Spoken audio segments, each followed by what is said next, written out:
Good afternoon, everybody, and a huge welcome to our third event now in our Open Innovation series. It's going to be a really insightful hour and a half. We're going to sort of have a bit of a deep dive into how open innovation is really going to sort of accelerate digital transformation with a brilliant case study with Ericsson. My name's Janet Coyle. I'm the Managing Director for Business at London and Partners. Thrilled to be here with you all today and with the team responsible for the Open Innovation Fellowship. We've created this Open Innovation Fellowship to really shine a spotlight on open innovation in London, but also to amplify those corporates who are using open innovation to sort of really transform their own businesses through partnering, really. I think many of us are very conscious of the fact that innovation can be seen as a bit of a luxury sometimes, and it can be overlooked in periods of challenging times, and conscious that we've all been through the last year with the pandemic and we're all looking to recovery. But really, innovation can be embedded into everything that we do. And I'm also very mindful of the fact that as we look towards the recovery for London and the UK, innovation, particularly open innovation, is going to be really at the heart of that recovery. So very, very important topic, I think, for all of us. So I touched on just now this sort of Open Innovation Fellowship that we created a few months ago at London and Partners. So who's it for? Well, it's really for those sort of senior executives within the large corporates who are really wanting to drive that transformation within their businesses. But also it's for those who really want to be part of a community of innovation leaders in London and share best practice. So what it is, it's a 4-month executive education program, if you like. It's in modular format. So you would be joining sort of 90 minutes here and a couple of hours there throughout the 4 months. There's lots of peer-to-peer learning, peer-to-peer sharing, which I think is what makes it so high impact. But there's also immersive sessions. So we take you at the moment virtually to different parts of London. So you can really understand innovation as place, but also the people and the communities that are really driving that innovation across our city. As I said, it sort of brings together leaders who are not only wanting to sort of drive change within their organizations, but also try and make their innovation strategies more open and more inclusive. It's run in partnership with the RCA, the Royal College of Art, who deliver some fantastic modules, that sort of academic rigor of innovation, and sort of deliver really helpful tools around an innovation canvas, how to disseminate it across your business, etc. So very, very valuable. And I think what the fellows then leave with is that real rich sort of understanding of design thinking, but also with a completely new network with their peers, but also across the London innovation landscape. Now, we're in cohort 2 at the moment, and just to give a shout out to the current fellows who may well be with us today.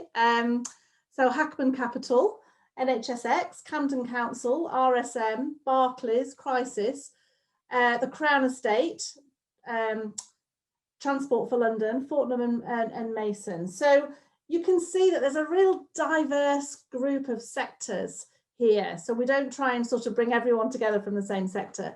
We purposely try and mix up the industries. So it really helps that sort of the debate and the sharing of the learnings. We're looking to launch our sort of next cohort, cohort 3, later this year in October. So I'd love to hear from anyone who's keen to get involved in this. It really is quite a phenomenal group that's continuing to build. And I know that a couple of colleagues of mine, Lauren Quigley, who you're going to hear from shortly, will be staying on after this session today. If anyone's got any specific questions, she's very, very happy to talk to you and answer those questions. And now it gives me great pleasure to introduce our first speaker of the afternoon. who's not only the Chief Commercial Officer for Digital Catapult, who we work extremely closely with. She's also an ambassador for our Open Innovation Fellowship. So absolutely thrilled to have her here today. Now, Geraldina works with corporates pretty much every day to really help them to turn their sort of innovation ideas into real business benefit and profit for their businesses. She works on a whole range of sectors, from mobile telecoms through to manufacturing, fintech. So she's really, really worth knowing. She's going to talk a little bit now about how you can really maximize the return on the digital investment, which I'm sure many, many businesses are really keen to hear about and probably grappling with a little bit, and how you can use open innovation as a real mechanism to achieve that and to achieve growth.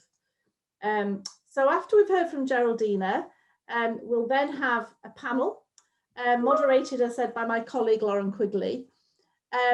And we're going to be exploring in that panel exactly how Digital Catapult has collaborated with Ericsson to really help them sort of drive that change that's very, very much needed in the adoption of 5G across the UK.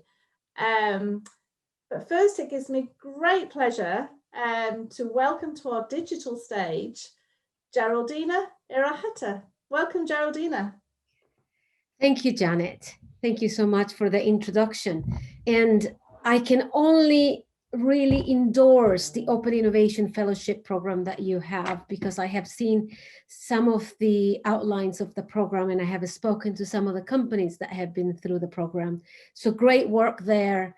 And I think we would like you to continue to develop that, because open innovation is a way for us to be able to help businesses embrace the digital disruption that has a non-stop tendency at the moment, in how we help businesses become more competitive is around the collaboration with a number of digital tech companies in our ecosystem. And it's best to look nowhere but the UK, and especially London, for those types of innovative companies. So today I'm going to walk you through one of our case studies that we have done with Ericsson and a number of manufacturing partners around, yes, advanced digital technologies, and in this case, 5G, a key enabler for industrial application for the future, but also why it's so important for us to not only do a return on investment, but return on digital investment. Next slide, please. And here we're looking at what does it unlock for a business, and why do we need it? So through open innovation, for example, when you are looking at 5G, you look at 5G and we start to not only create a supply of innovative companies that understand and can use the technology, but we need to create the demand and educate the demand about what are the benefits of the technology. How do you implement it into your businesses? How do you maximize growth by implementing this technology, and also implement operational excellence, as well as develop the right digital skills and capabilities for your business, and create sustainability, whether it's societal, environmental, or business-wise. Next slide, please. So here is where we bring together deep technology expertise with the strategies of a business to really be able to unlock what are the right use cases, what are the right digital initiatives, and how do you then assess what the return on that digital investment could be. Next slide, please. So if we look at the open innovation journey, it normally starts within a company, because you understand your challenges and your opportunities and who best to look at what ideas you can progress. But through that, we then move into socializing those ideas and starting to even identify use cases with your customers or with your suppliers or your tech partners Very important. And how do you then are ready to open this up to an ecosystem of startups and scale-ups and other technology organizations that can address, number one, which technologies can you implement to achieve some of those benefits through the implementation of digital initiatives? And also, who can you collaborate with? Because what we found around the open innovation process, it's a collaborative approach. There are a number of stakeholders that you need to work with to be able to achieve the much needed benefits to your business, whether it's increasing revenue, profitability, market share, efficiency, or competitive advantage. But in line with that is, how do you create sustainable impact? Net zero it's a real important trend that we're starting to see in industry. But what companies are asking themselves right now is, how do I know which digital initiative will be the best investment, and how do I prioritize it? And this is where we've started to not only identify which ones are the right use cases and which technologies are the right ones to adopt, but what are the right business cases when you combine these use cases? Because it's not about evaluating just one business case, it's about bringing together a number of use cases that will give you a better return on your digital initiatives. Next slide, please. So how do we do that? How do we bring together the return on digital investment? And the example that we've done with Ericsson and Seagate Tarsus is another leading manufacturer is that we looked at how do we bring the enablers? The enablers are companies, technology companies that have some of these capabilities and that want to see the adoption in industry of these early technologies like 5G. But marrying that up with the business end users and ensuring people like Seagate and Tarsus that we understand what their strategic drivers are for change. In this case, we looked at 5G private networks and what are the right use cases that we need to be identifying. But what does return on digital investment help us unlock? And there's three things here. One is around demonstrating our commercial benefits, where the investment could go, and how do we utilize best these technologies. Another one is around illustrating what is the impact on sustainability on a growing business, and as well as how do we identify and ensure we have the right digital skills and capabilities within an organization to be able to carry out the implementation of these new digital initiatives. Another key component here is, so what do we dive down into? What do we need to do? So this is a 5-step process that says, first of all, we need to ensure that we understand the business challenges and we link them to their impact and their strategy to be able to set a framework of work that we know what we're driving towards. Then we look at, what does success look like? What are those outcomes that we're after? And once we do that, we can then do a map with which are the right digital solutions that can address those challenges or opportunities or those business levers. And then we go into diving down into the current financial analysis, the cost benefit analysis that we have to do on what does the business look like now? What are the different drivers? What are the cost drivers for each one? And what would it look like when you start to evaluate each one of those use cases and their business case? And it's about bringing together that numerical analysis and looking at the use cases as a whole, as a combined effort about the impact that digital can have across the business.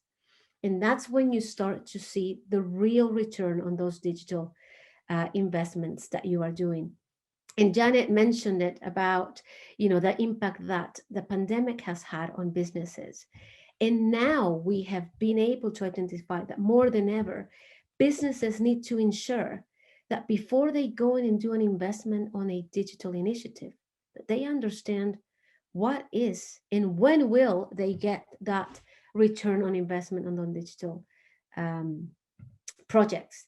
We then also calculate what the sustainability impact may be, whether you are aiming to reduce your carbon emission, for example, and or how will you measure the impact of that new technology that you're going to introduce and how sustainable your business will become in the future. And then we identify what capabilities do you need to sustain this adoption and growth within the business. And ultimately, the output of the exercise is to be able to have a comprehensive report on what are the financial components that can deliver confidence and clarity over the commercial benefit of using new digital technologies to tackle the specific challenges that help de-risk innovation of investing internal resources and investment in infrastructure that you may need to do. So I'm going to show you now in the next slides, just a very quick glance of a video to introduce the video around what we did for the 5G accelerator with Ericsson.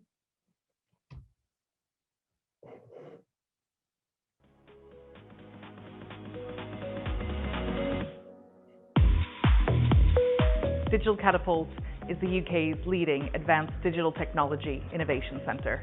You're getting a very unique balance of experience and of talent that is very hard to get in one place as easily. In the 5G Industrial Accelerator, we have Ericsson as our lead partner who ultimately provide 5G equipment. Within that program, we also have a number of different industrial partners. We have Tarsus and we have Seagate. This accelerator will deliver value across the ecosystem, and especially that industrial ecosystem that we're looking to support. The whole 5G Industrial Accelerator is about making the UK economy more competitive. At the start of the program, Digital Catapult set out to really demonstrate how 5G can be applied within industry. At Ericsson, we've done a lot of work globally with manufacturing leaders. We have realized that there's a gap in the market in the UK. Projects like the Industrial 5G Accelerator will give wider industry a real viewpoint as to what are the technical benefits of 5G technologies, what are the different use cases, and most importantly, what is the value, what is the return on investment, and what is the roadmap for a future adoption really look like.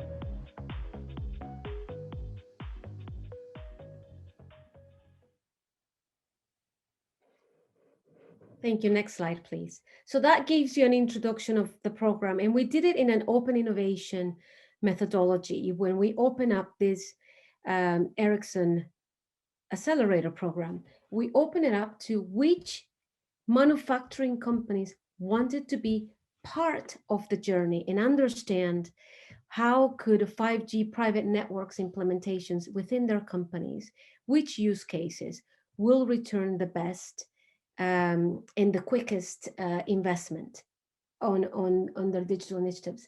And we identified a number of use cases. And the value was not just the implementation of one use case, but when you do the rollout of the network, and Chirag will speak to us a little bit about this in the panel, is about understanding that the more use cases you can deploy, the better your return on investment can be. And if we look at the next slide, we're looking at, for Seagate, we were looking at their specific manufacturing plant and how could they deploy 5G in a private setting to connect their wireless sensors, to monitor the environmental facilities and predict failure for manufacturing machines. And within 12 to 18 months, they were able to see a payback time for the private network investment, and 8 to 10 times fold of return on investment in 5 years. So when we start to look at this, and one of the feedbacks that we've had, over time is, yes, we understand what the use cases may be for 5G, but we don't understand is, when do I get that return on investment? In what period of time? And what are the different areas where I can really unlock value? And this is why we engaged in this exercise with Ericsson. And we have other examples. We will talk more about this in the panel, about the work that we did with Seagate and Tharsus and another manufacturing company to, we were able to unlock new business models, new ways of working, how they can react to consumers' demand of their products in a timely manner, in an improvement in that. How do you ensure that if you're deploying things like wireless robotics, you are able to improve your operations and your cost efficiencies? So, this is a really great example about, before you go ahead and deploy this technology with which use cases, you understand when is it that you are going to see the benefits, and what type of benefits, and how can you quantify those benefits before you go into full implementation. Next slide, please. We've also done this with a number of different partners, or in a number of different programs. So the Made Smarter Technology Accelerator program, this is an open innovation program where we have 7 industrial challenge owners. We are working with 14 different startups, and we will be creating 14 different prototypes. And for each one of those prototypes, we will be able to create those business cases that then will be able to showcase to each one of the companies what their return on investment would be if they choose to go ahead with some of these different prototypes that address some of their use cases, challenges, and opportunities within their businesses. And I will leave it at that, because I think we now need to be able to have the conversation with Chirag from Ericsson, and also with Nick, around these industrial impacts. What did they see when we were speaking and working with Seagate and Tharsus? How do we start to look at lowering the cost and really unlocking more value and developing new business models, that when a business is being hit, like many of our businesses have been hit with the pandemic, are looking to the innovative ways of bringing new technology in, but also where can they see the quickest return on investment? Thank you. Amazing, Geraldina. Thank you so much. We're just honoured to have you join us today. It's been fantastic to kind of get a really good sense, an overview of the work that you've been doing with Ericsson. And as you say, we'll dive a little bit more into that now with our panel discussion. So thank you for that context.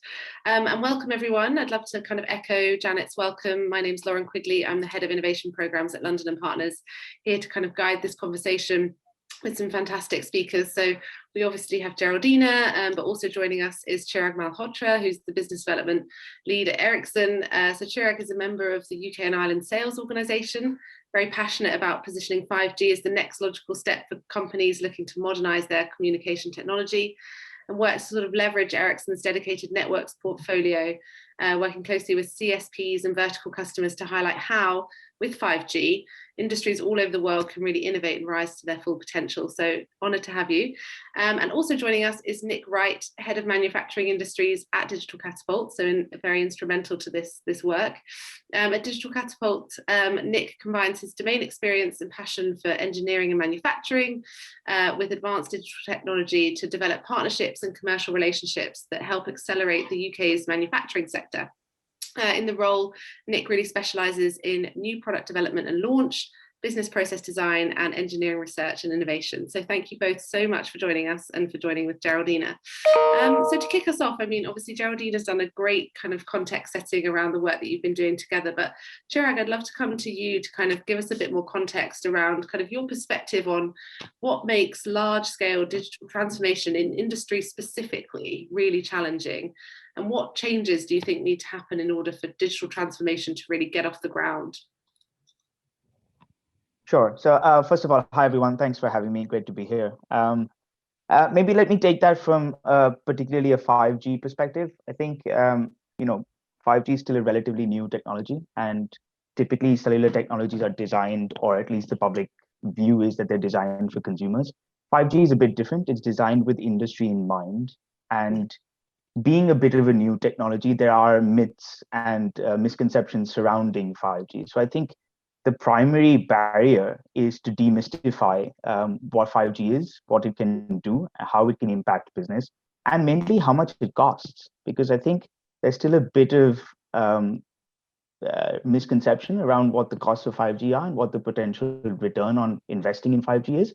And that's exactly what we've tried to do via the accelerator. We've tried to kind of demystify this by going in and understanding and explaining to the partners what exactly the cost is, what the potential benefit is, where and how it can impact their business. And hopefully we're making inroads into trying to push this forward. Yeah, definitely. And I mean, kind of, Nick, bringing you in terms of kind of the way Digital Catapult responded to this challenge that Chirag's just kind of outlined in terms of kind of demystifying 5G and kind of the challenges that industry are facing specifically around this kind of new technology. What were the ambitions for the partnership with Ericsson, and kind of how did Digital Catapult respond to this challenge?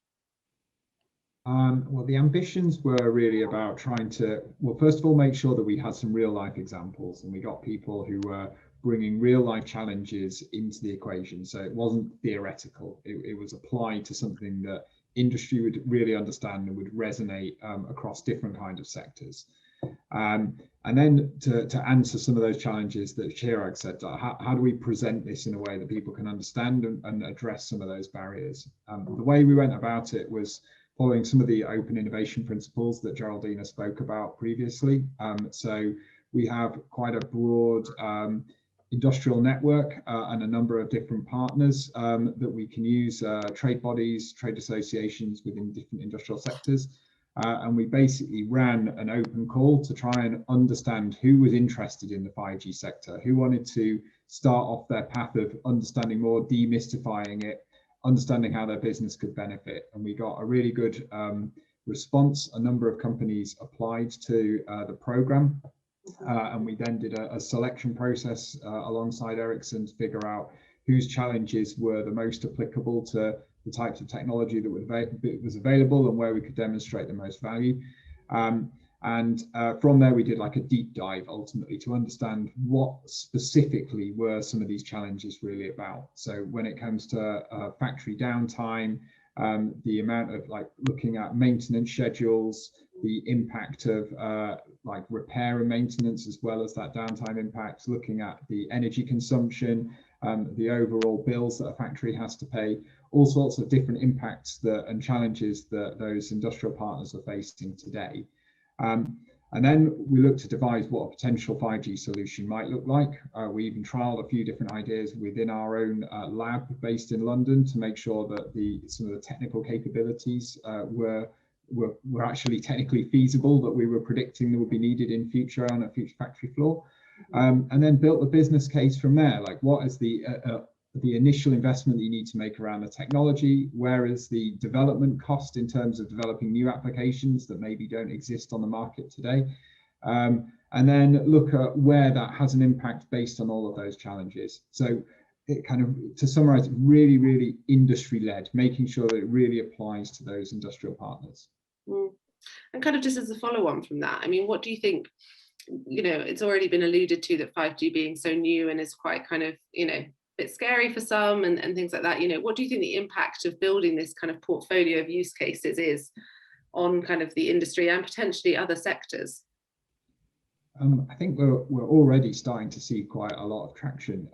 There's a number of different programs that are running that I don't think necessarily spun out directly of the relationship with Ericsson and this particular program, but so the Department for Digital Culture, Media and Sport, for example, has funded a big test beds and trials program with a real target at the manufacturing sector. And there's now probably 5 or 6 industrial test beds for industrial applications popping up around the country. So we're starting to see other people see the work that we're doing and start investing in this technology and developing their own trials and technologies to build up their own use cases for their own challenges. So I think it's really been a bit of a catalyst to help other people see what the art of the possible is, and see that it isn't necessarily big and scary, and the fact that there are a ton of different people in this ecosystem that are there to provide support. You know, there's people like Ericsson, there's Ericsson's other partners in terms of some of the operators, there's people that provide the operational technology that are looking to develop capability, other people looking at new sort of business models. There's all sorts of people that want to find out more about this technology, and the most difficult bit has really been getting everybody to talk together, and I think that's what this program has really started to help to do. I mean, which leads me on to kind of a next question, which I think is obviously, I mean, coming to you, Geraldina, this is an extremely multifaceted, you know, project with lots of different stakeholders, people who kind of have different, you know, interests. How do you kind of go about establishing a framework to work within as a kind of multi-stakeholder collaboration, and how do you kind of, you know, truly measure the impact of what you yourselves are doing as innovation in and of itself? Oh, this is our bread and butter in a way, right? It's about collaboration. Yeah. Making sure we understand that not one player or not one sector will be able to be successful in the implementation of new digital technologies like 5G. And it's about bringing together, like Nick was saying, you know, the Department of Culture, Media and Sport have started a number of initiatives that they've funded or partly funded and match funded by industry to test, experiment and develop concepts. We also work very closely with partners like Ericsson, you know, the technical big organizations about what are the technologies are available, how can we work with them to motivate industry, showcasing with industry what the benefits are. Again, what is their return on digital investment? What does it mean for them? And then you bring together the innovators, really important in this process, the startups and the scale-ups that can bring new products and services to markets with the use of the technology, because you need a supply of new products to be able to meet the demand of the industrial partners, as well as the investors. Very key in this space. So we run, we've already running 4 open innovation accelerators in 5G that focus just for the startups in helping them understand how to build products on 5G networks. And then we bring together the investor community to be able to help them grow, help them invest and build more products, hire more people, and then being able to secure clients. So it's, you know, working with all of them, and the universities. Academia play a really key role there because they're doing some of that research that we try to accelerate out and translate into industry, into economic benefit. So it's really bringing, you know, that's the frameworks that we have. Sometimes we apply accelerators, open innovation, or challenge-led innovation, depending on where the need is. And then we bring all those different stakeholders together. And we also apply what's called industrial service design, in bringing them together, because what's important is not only for the business that we're trying to help, but their customers. Yeah. They understand where do their customers want to, you know, their products, or how do they need to reduce their products prices, etc. How do they engage with their you know, their customers as well as their suppliers. So it's looking at all those different stakeholders and bringing them together to then being able to propose what are the right solutions that will then deliver value to a business in a sustainable way, and also that builds that capability. Yeah. And I mean, these use cases are obviously, you know, they're fundamental to kind of demonstrate the power of the new technologies, kind of the way innovation can really be leveraged. I mean, you know, Chirag, I'd love to get your kind of thoughts on how, you know, organizations that might be listening to this conversation, thinking about how they themselves could leverage some of the use cases that you've created in partnership with those in industry already.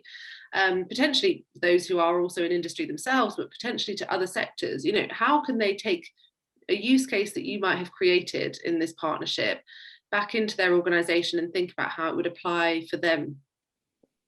So that's one of the key follow-ups that we're still working on together with Digital Catapult. I think to reiterate the points that Geraldina and Nick have just made, that, you know, we in Ericsson, we help write the standards, we help develop the technology, which is just the baseline fabric of what 5G can do. The only way it's successful is if we bring the partners on board to add the end-to-end use cases, the devices, the system integration effort, and most importantly, the insight into the industries that we're looking to boost the adoption with, right? So from an Ericsson standpoint, we didn't necessarily have the ins and outs of how the manufacturing world works. And that's the support that we went to look for with Digital Catapult. But I think now that we've demonstrated 4 or 5 use cases pooled together with the entire ecosystem coming together, our next step is to write a blueprint how to make that easily adoptable. I think side by side with the use case, just while we've proven the technical capability, we've also tried to prove the return on investment. And there have been international studies globally by us, by our competitors, by people in the 5G ecosystem that have proven a short list of use cases and what the ROI looks like. Our intention was to try and bring that a bit closer to home, make it a bit more tangible, so you can add another layer of comfort to decision makers in the UK, so they don't have a foreign frame of reference that is, you know, 1 degree removed from their operational realities. So I think that bit is done now.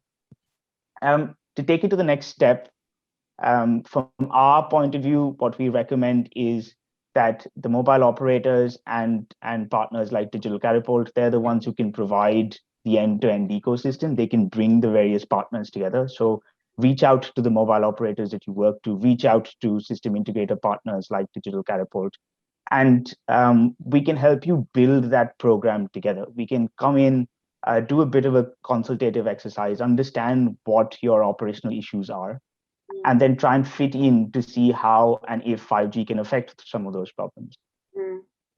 That's kind of our roadmap moving forward. Yeah, and I mean, it's really exciting because I think, to your point, you know, you guys are on the cutting edge of kind of new technologies and really harnessing them and hoping and for sure going to be kind of positively impacting industry at a huge scale. I mean, I just want to kind of go back to something that we discussed, I think, in our you know, initial conversations around this. So coming to kind of UNIC, it's quite nuanced, but are you able to kind of give us a bit of an overview into the difference between return on investment and return on digital investment? And kind of there is a slight nuance of difference there. And I think for our listeners, that might be quite interesting. Yeah, sure. I mean, I think part of it is the way that the landscape has changed. And if I look at, as in my previous life as a proper industry, a metal bashing mechanical engineer, as I used to call myself, building the case for investment was entirely built around operations. So in the manufacturing sector, it's entirely based around cost cutting and where can we, like lean is a concept, and Lean Six Sigma that is kind of bred right throughout all of the industrial sectors. How can we be more efficient? And digital technologies start to change that paradigm, because a lot of businesses are actually looking for top line growth, new opportunities into new markets, as well as some of the traditional efficiencies and optimization. But then we're starting to see some new challenges for businesses as well. Things around like sustainability and the global climate crisis is top of pretty much everyone's agenda. And a lot of industrial organizations have made some really ambitious commitments to meet some of those targets. We've also had things like COVID has hit us, which has meant that a lot of businesses have had to be much more flexible and ultimately resilient to some of the shocks that we see that happen within supply chains and industrial systems. And then finally, there's like the looming skills crisis that we have in many sectors, but in particular in manufacturing, with aging workforces, with really struggling to attract new kinds of talent, it's particularly people that are fluent in digital technologies and able to apply them. So when we look at building the case for a return on digital investment, that's where digital is quite different, because we start to be able to look at not just the cost savings, but where digital can create new business models, add new value, drive top line growth, where it can bring the sustainability agenda, how it can help resilience, and how it can help build digital skills and new capabilities in a company. And that's what we try to work on with Ericsson, is not just that financial piece, but looking at how digital is different. Yeah, and I mean, it really is far beyond that, I think, really. And I think often, you know, if you think of heads of innovation and things like that, who are kind of listening and kind of thinking about how they would take back a use case or a new technology, you know, the first thing ultimately, a lot of the time they'll be asked is, what will this cost me and how will we demonstrate impact and return on investment? But I think it's great to see kind of the ecosystem moving in a direction where other things are being taken into account and it's measured beyond just that one metric. I think it's so important. Yeah. I think if you look at a lot of the risk profiles, though, the environmental risk that's being added into just about every company's board packs these days as well. And we will see things about future pandemics and what companies are going to do.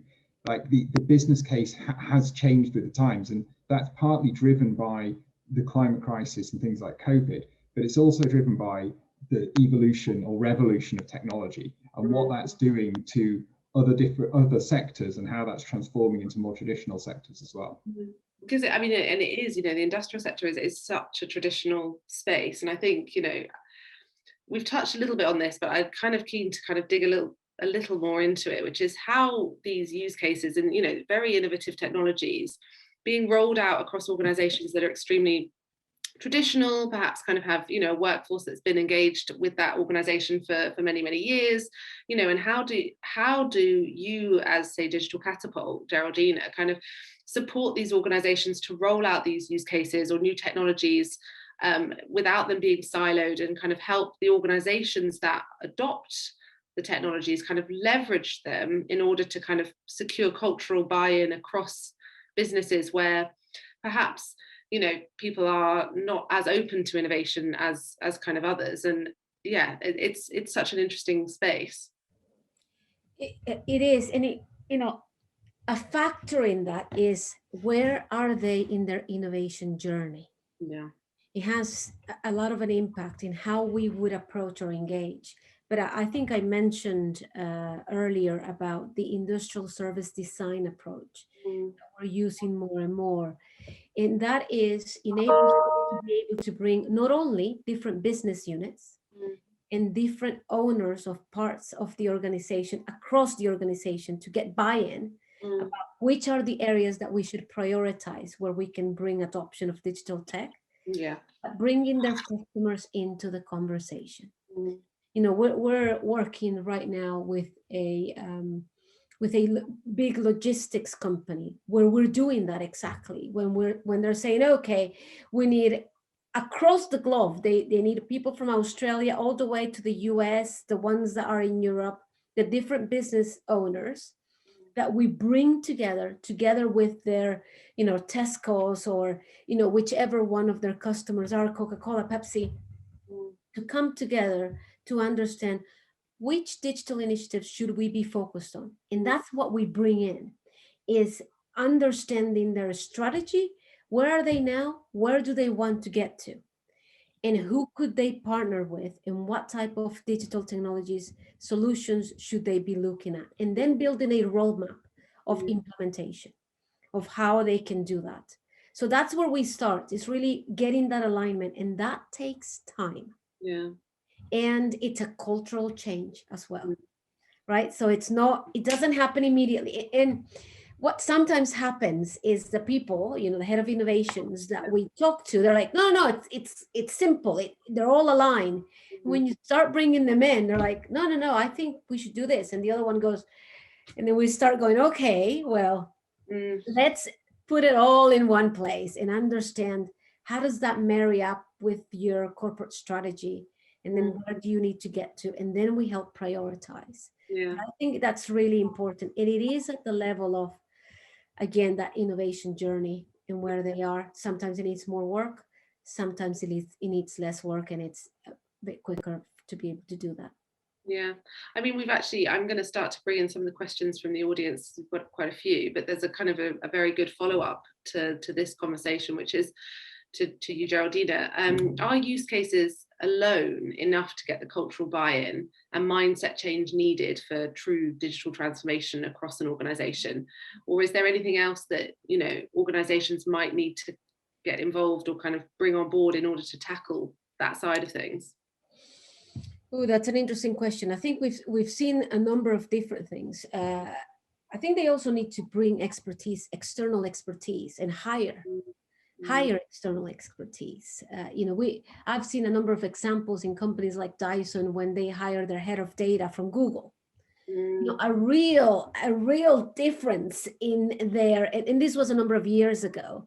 And he used to say, when I would speak to him, he used to say, well, first of all, I know nothing about what they do, zero, but it doesn't matter because there's hundreds of people that understand their operational processes. What I bring is, how do you unlock value of data? And so, the mix of skills is very important. So it's not alone the use cases. It's about how do they culturally need to behave? In one example about procurement, I mean, this is a killer, right? They understand the use case, they understand that what the investment return is going to be. They find the startup and they kill the whole relationship through procurement because they ask them. And this has even happened to us with big corporates, that 100-page, 300-page contract with all these liabilities, and you go, I'm 10 people, I'm 15 people. I don't have neither the expertise or the ambition to sit through for a year and negotiate with you. So there is a different way of how you partner and you contract with these smaller organizations. And this is part of also the education that we do. So it's culturally, it's processes.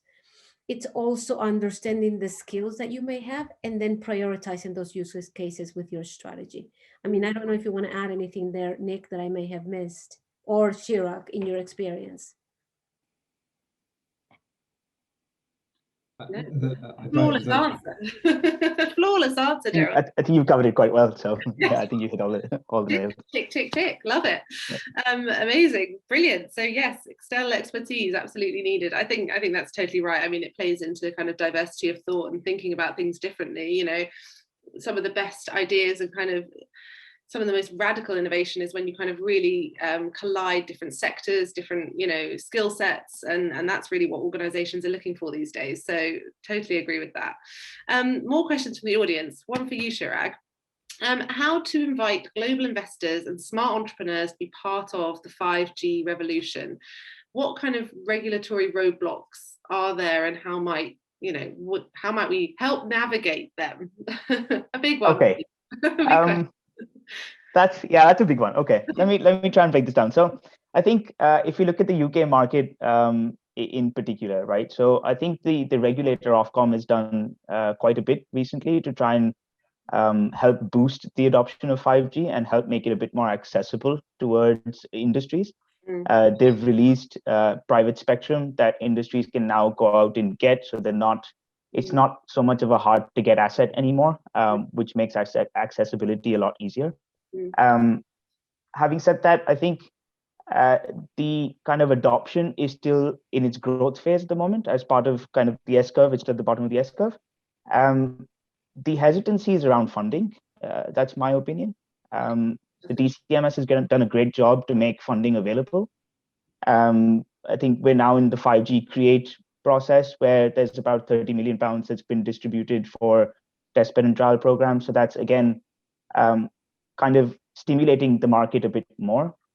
However, very soon we'll get to a point where use cases have been proven and there's some tangible results there, right? So what comes next? The next step is either we have to convince industries that the technology is mature enough and it's time to invest, or we need to try and find outside investment. Now, Nick and I have in fact discussed this in the past about, are there options where we can look at a distributed model where perhaps funding comes in from outside sources. So maybe Nick can, not to put him on the spot, but can dwell into this a bit more. But those are the kind of relationships that I think we need to work on, because if the apprehension is around taking the plunge, quote unquote, then perhaps there are other ways to try and secure that funding, and also maybe pull the return back and distribute. I mean, share the pie after you see tangible results. Yeah, I mean, Nick, sorry, I'm kind of throwing you under the bus, but anything to? Yeah, it's okay. We've spoken about this at length, Chirag, so it's okay. Yeah, so I mean, we've spoken about some of the business models that are arising through digital technology generally, and there's a principle of called servitization and using data to drive outcome-based models. So in the manufacturing sector, one of the best examples for this is something called predictive maintenance, where you gather certain data from your machine and understand how its historical behavior, and then you can use things like artificial intelligence to predict how it's going to behave in future based on certain conditions, and understand when it might break down. And what this starts to do is, if you can build up an accurate enough picture, it means that you can build a profile of risk around the asset or the piece of machinery. And that level of insight has a potential game-changing impact on like the way that you finance equipment within industrial facilities. So at the moment, a lot of equipment is procured on an equipment and maybe a service contract or a lease contract to lease that equipment. But if we can start to incorporate data-driven, outcome-based business models, then there's a huge potential change in the way that manufacturers and end users might be able to buy equipment, and through that, the whole finance industry has got a huge role to play, not just in terms of the asset financiers and the banks themselves, but people like the insurance industry as well, who maybe don't have the level of insight to develop really high-profile risk models. And so that is a potential shift in the way that some of these transformative projects get financed and funded. Because ultimately manufacturers, when they invest in innovation, and manufacturing and traditional industry is one of the biggest investors in R&D in the UK. So it's extremely proactive in terms of innovation, but a lot of that innovation goes into their own product, into their own IP. And things like what we're talking about, industrial 5G and bringing it into a factory it tends to be about the operation or about the supply chain rather than the actual product. And that's a different way of thinking, and it makes people more reluctant to invest when it's not IP, their own IP that they're developing. And so that's where we're exploring some of these different ideas of who else could invest in developing solutions for manufacturing and industrial sectors. Yeah, it's always really interesting when you see kind of the impact on other sectors and kind of parts of the ecosystem that kind of one innovation in one space or kind of change can have, and it can be enormous, which kind of leads me on to another question, I guess, for Nick from the audience, looking at kind of your thoughts around 5G and smart cities and how it compares in growth potential vis-a-vis smart factories and kind of the difference there. And what, I mean, a big question to start the last few minutes, but I'd love to get your thoughts on that. Yeah, well, I might throw Chirag back under the bus here because bring him back. Yeah, I mean, in manufacturing, it's been, the reality is it's pretty slow. Manufacturing is a really conservative sector. And as well as being conservative, it also doesn't necessarily have all the devices. So Ericsson are getting on the front foot. They've got a lot of the network capability ready to run, but there aren't necessarily the connected devices, the things, the operational technology that sits within a manufacturing facility or within an industrial supply chain that's ready to connect to a network that could be powered by Ericsson and run by one of the operators. So as well as facing the challenges that Chirag spoke about earlier around understanding what 5G can really do and understanding the business case, we're also a little bit further behind on the supply of the complementary technology. I would say in comparison to smart cities, but now I'd like to ask Chirag his view on smart cities because that's probably much more his area. So I'd split it into two kind of ways to look at this, right? So I think one of them is the technology roadmap and where does the rollout of 5G happen first? Now, rollout of 5G is driven by the big telco customers. They're the ones who are heavy investors. They're the ones who practically fund the development of standards and development of technology. And therefore, the priority is first to get 5G out there in cities, towns, and the rural areas, right? In the UK, 5G is now launched by all 4 operators. I think most big cities already covered. So you'd see naturally the smart city type use cases being accessible first because coverage is already there, right? The second point to look at is the funding. Where does the funding necessarily come from? If you look at if you look at factories, that is purely private 5G, right? The factory is investing in 5G for its own development. Whereas as far as the smart cities is concerned, that's more of public funding that needs to come in. So the impact, I think, from a technology standpoint, you'd always see smart cities growing first because they get the coverage first. But from a funding standpoint, that's the million-dollar question, right? Like, what are spending priorities for governments and councils globally, and what are spending priorities for the private sector globally, and who can kind of compete with that race to the top? Yeah, I mean, it's obviously very different spaces, but I think interesting to see who will get there first. I guess it's going to be interesting. I think obviously we're very passionate about London and the kind of amazing advancements happening here. So fingers crossed. I'm very mindful of time, but we have one small question, I think, that Geraldina, I think you might be able to answer quite briefly, and then we can wrap up. But on investment, are the Catapult and Ericsson looking to move towards an incubator or accelerator model with friendly VCs or corporate VC units to stake startups? Always. We're always open to those ideas. Yes, we do it for all our accelerators. We could do it for 5G for sure. Great. Okay. Well, so I think ask them to contact us. Yeah. If they're interested, to contact us. Yeah, please do. Please do. Ricky, please share your details and we can introduce you to Geraldina and the team. We are out of time, I think. We still have so many questions coming in, but I think we'll have to wrap up, otherwise we're going to run massively over. But I just want to say thank you so much to our fantastic panel and to Geraldina for that brilliant presentation. I think it's been a real deep dive into 5G. I have to say, you know, preparing for this and hearing from you all has just been super educational for me and for the team, I know, as well. So thank you so much. A couple of kind of key takeaways from me.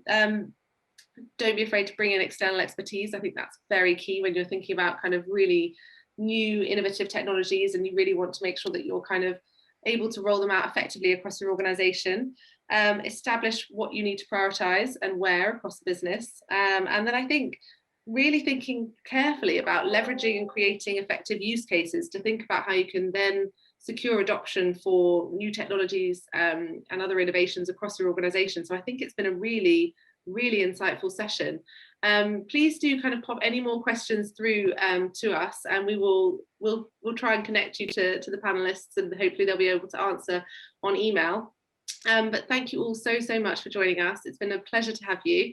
Hope you have a wonderful rest of the afternoon, and I think we will be, or myself and the team will be staying on just for a few more minutes if anyone would like to stay on and ask us any kind of questions about the Open Innovation Fellowship. And I think we've already got the save the date up for the next in this fantastic series. But a huge thank you again to our fantastic panelists, to Geraldina, to Nick, and to Chirag. Thank you all so much. Thank you, Lauren. Thank you. Thanks, Lauren. Cheers. Thanks. Bye. Bye.